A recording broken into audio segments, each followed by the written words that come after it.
Hello everyone, मैं मीनाक्षी बजाज एक बार फिर आप सबका वेलकम करती हूं अपने चैनल पर। मेरे चैनल पर आपको मिलते हैं कई सारे सब्जेक्ट्स के कंप्लीट वीडियो लेक्चर्स। आजकल जो टॉपिक मैं आपको करवा रही हूं वह है एक्टिविटी बेस्ड कॉस्टिंग का। हम आप पहुंचे हैं पार्ट 2 पे।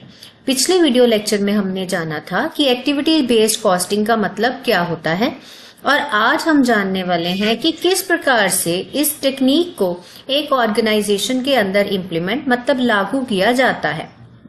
और ये टॉपिक समझाने के लिए मैंने एक प्रैक्टिकल एग्जाम्पल भी इंक्लूड की है। तो आइए स्टार्ट करते हैं आज के वीडियो लेक्चर को। इम्प्लीमेंटेशन को जानने के लिए हम इस एग्जाम्पल को समझेंगे।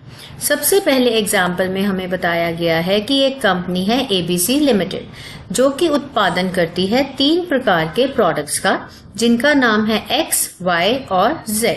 जब फाइनेंशियल ईयर 31 मार्च 2025 को कंप्लीट हुआ तो ये इन्फॉर्मेशन निकल कर आई कि कंपनी ने उत्पादन किया और बेच दिए कितने कितने यूनिट्स हर एक प्रोडक्ट के। तो डेटा से हमें पता लग रहा है कि हमने Y के 80,000 यूनिट्स बेचे और X के, और Y के 48,000 और Z के बेचे हैं 36,000। तीनों का डाटा मिल गया। उसके बाद हमें कॉस्ट की डिटेल्स भी क्वेश्चन के अंदर दी गई हैं। डिटेल्स हैं पर यूनिट की, मतलब एक यूनिट पे कितना लागत आई। मटेरियल की अगर बात की जाए तो यहाँ पर बताया गया है कि X के लिए मटेरियल लगा 120 रुपए का, Y के लिए लगा 180 का और Z के लिए लगा 260 रुपए का मटेरियल। उसके बाद लेबर का डाटा भी बताया गया है, जिसमें बताया गया है कि X के ऊपर 150 रुपए की लेबर का खर्चा आता है और एक Y को बनाने के लिए 195 रुपीज का और Z को बनाने के लिए 270 रुपीज का। ये अगर आप नोट करोगे तो मटेरियल और लेबर का डाटा हमें ऑलरेडी डिवाइड करके दिया गया है। अब बात कर लेते हैं ओवरहेड्स की। ओवरहेड्स में हमें बताया गया कि कौन कौन सी एक्टिविटीज हैं जो ABC लिमिटेड में की जाती हैं। पिछले वीडियो लेक्चर में मैंने समझाया था कि एक्टिविटी कॉस्ट पूल क्या होता है, जिसमें 2 प्रकार की एक्टिविटीज इस इलस्ट्रेशन में हमें बताई गई हैं। एक है परचेजिंग सेक्शन और दूसरा है मशीन सेटअप। परचेजिंग का जो खर्चा बताया है वह है 20,30,200 रुपीज। मशीन सेटअप का बताया है 39,65,000 रुपीज। अब अगर आप गौर करेंगे तो हमें ये पता लगेगा कि इस खर्चे को XYZ के बीच में डिवाइड नहीं किया गया है। चलिए इलस्ट्रेशन को आगे पढ़ लेते हैं। इलस्ट्रेशन में हमें बोला गया है कि हमने कैलकुलेट करके देनी है टोटल कॉस्ट पर प्रोडक्ट कि एक X, एक Y और एक Z को बनाने के लिए कितना खर्चा आएगा, और हमें टेक्निक जो यूज करनी है वह है एक्टिविटी बेस्ड कॉस्टिंग सिस्टम। तो इसको सॉल्व करने के लिए एडिशनल इन्फॉर्मेशन हमें दी गई है, जिसमें बताया गया है कि एक्टिविटी कॉस्ट पूल क्या है, कौन कौन सी हैं। उसके अलावा ये भी बताया गया है कि कॉस्ट ड्राइवर्स कौन से हैं। अब अगर आपको ये दोनों टर्म्स पता नहीं है तो आपको पिछला वीडियो लेक्चर देखना पड़ेगा। तो यहाँ पर देखिए, जो परचेजिंग सेक्शन है उसमें बताया गया कि इसका कॉस्ट ड्राइवर है नंबर ऑफ परचेज आवर्स, और ये भी बताया गया है कि ये जो परचेज ऑर्डर्स हैं, X के 400 ऑर्डर दिए गए हैं पूरे साल में, Y के लिए 250 बार ऑर्डर दिया गया है और Z के लिए 350 बार ऑर्डर दिया गया है। दूसरा हमें एक्टिविटी कॉस्ट पूल बताया गया है मशीन सेटअप का, जिसका कॉस्ट ड्राइवर है प्रोडक्शन रन्स, और इसमें बताया गया कि X के पूरे साल में 1100 बार प्रोडक्शन रन हुए, Y के 750 बार और Z के 1200 बार। चलिए अब इस क्वेश्चन को हम सॉल्व कर लेते हैं। अब जैसे कि क्वेश्चन में हमें बोला गया है कि हमने कॉस्ट कैलकुलेट करके बतानी है कि पर यूनिट कॉस्ट कितनी आएगी, तो इसको सॉल्व करने के लिए हमें बनानी है statement showing computation of cost of product based on activity based costing. तो ये जो स्टेटमेंट बनेगी इसके टोटल 4 कॉलम होंगे। पहले कॉलम के अंदर जितने भी हमको कॉस्ट के हेड्स बोले गए हैं हम वो लिखेंगे। जैसे मटेरियल बताया गया है, लेबर बताया गया है और ओवरहेड बताया गया है। अब जब इलस्ट्रेशन पढ़ी थी तो उसमें मैंने आपको समझाया था कि मटेरियल और लेबर का खर्चा ऑलरेडी हमें तीनों प्रोडक्ट्स के लिए अलग अलग करके बताया हुआ है। हमारा मेन काम है कि हमें जो ओवरहेड्स हैं ये दो एक्टिविटी पूल्स के, इनको डिवाइड करना है। तो चलिए अब हम ये भी सीख लेते हैं। अब इसको डिवाइड करने के लिए हमें बनाना पड़ेगा एक वर्किंग नोट, और इस वर्किंग नोट में हम कैलकुलेट करके बताएंगे कि ओवरहेड कॉस्ट पर यूनिट कैसे निकाली जा सकती है। अब ओवरहेड कॉस्ट को निकालने के लिए मैंने यहाँ पर डेटा दोबारा लिखा है ताकि आपको आसानी हो जाए कि एक्टिविटी कॉस्ट पूल जो हमने पहले उठानी है वह है परचेजिंग सेक्शन की, जिसकी अमाउंट है 20,30,200।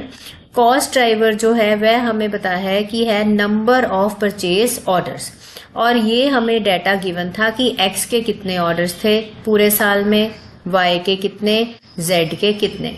तो पहला काम आपने क्या करना है कि टोटल नंबर ऑफ ऑर्डर्स निकाल लेने हैं। वह हमने 400 प्लस 250 प्लस 350 किया, आंसर आया 1000। अब हमने एक्टिविटी कॉस्ट पूल लिखा, एक्टिविटी का नाम लिखा। अब तीनों कॉलम्स में हमें इसको रेशो लगाकर डिवाइड कर देना है। पहले देखिए 20,30,200 रुपए को आपने डिवाइड करना है। एक्स के लिए 400 ऑर्डर प्लेस किए गए हैं परचेजिंग के, तो मल्टीप्लाई हो जाएगा 400 के साथ और डिवाइड हो जाएगा 1000 के साथ। तो सिमिलरली हमें यही काम वाई के साथ भी करना है। आपने यहाँ परचेजिंग सेक्शन की टोटल कॉस्ट लिखनी है, फिर देखना है वाई के कितने ऑर्डर्स थे पूरे साल में 250, और इसको टोटल नंबर ऑफ ऑर्डर्स के साथ डिवाइड कर देना है। जेड के लिए भी सेम काम दोहराएं। सबसे पहले परचेजिंग सेक्शन की जो कॉस्ट है उसको लिखें, फिर देखें जेड के कितने ऑर्डर्स थे 350, डिवाइड कर दो टोटल नंबर ऑफ ऑर्डर्स के साथ।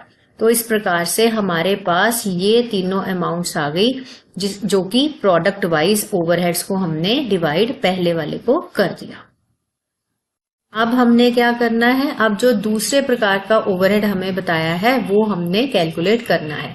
तो पहले एक्टिविटी कॉस्ट पूल लिखेंगे और दूसरा ओवरहेड मशीन सेटअप, उसकी अमाउंट है 39,65,000, और फिर हमें उसका कॉस्ट ड्राइवर भी क्वेश्चन में बताया गया था जो कि है प्रोडक्शन रन्स।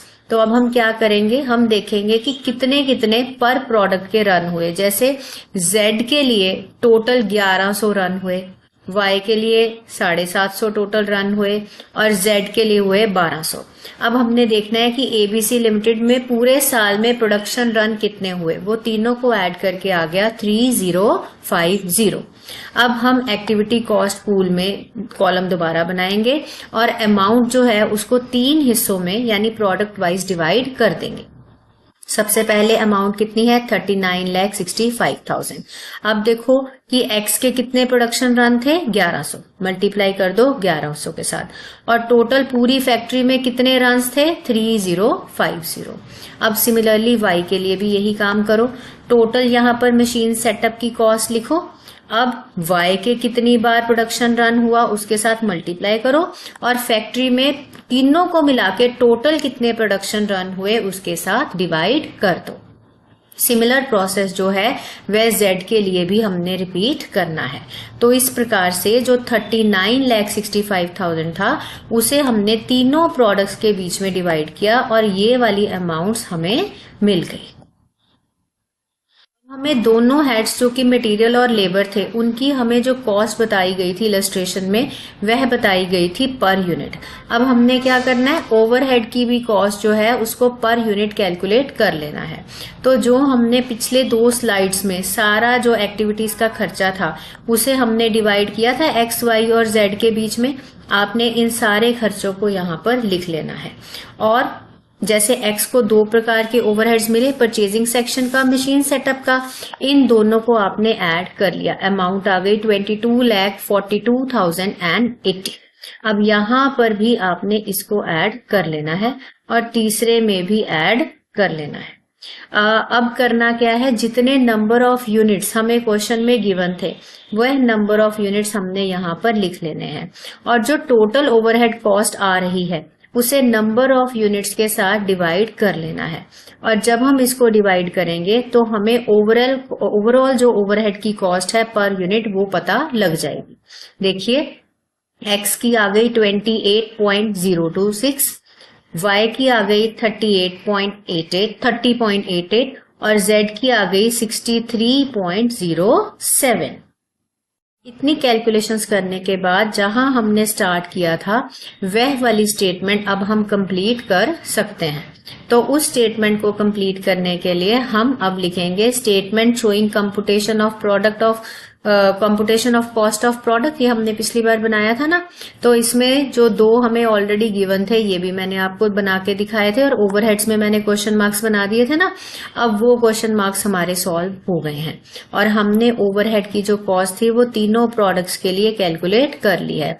तो इस प्रकार से अब हमें टोटल कॉस्ट पता लग गई, जिसमें हमें पता लगा कि एक्स की जो कॉस्ट है वह है 298.026 और एक y को बनाने का जो खर्चा लगेगा वह होगा 405.88 और एक z को बनाने का जो खर्चा लगेगा वह होगा 593.07। तो इस प्रकार से एक्टिविटीज को यूज करते हुए, उनके कॉस्ट ड्राइवर्स को यूज करते हुए प्रोडक्ट्स के बीच में ओवरहेड्स को डिवाइड किया जाता है। तो ये थी इम्प्लीमेंटेशन ऑफ ABC सिस्टम। मुझे उम्मीद है कि आपको इसकी थ्योरी और प्रैक्टिकल दोनों समझ आ गए होंगे।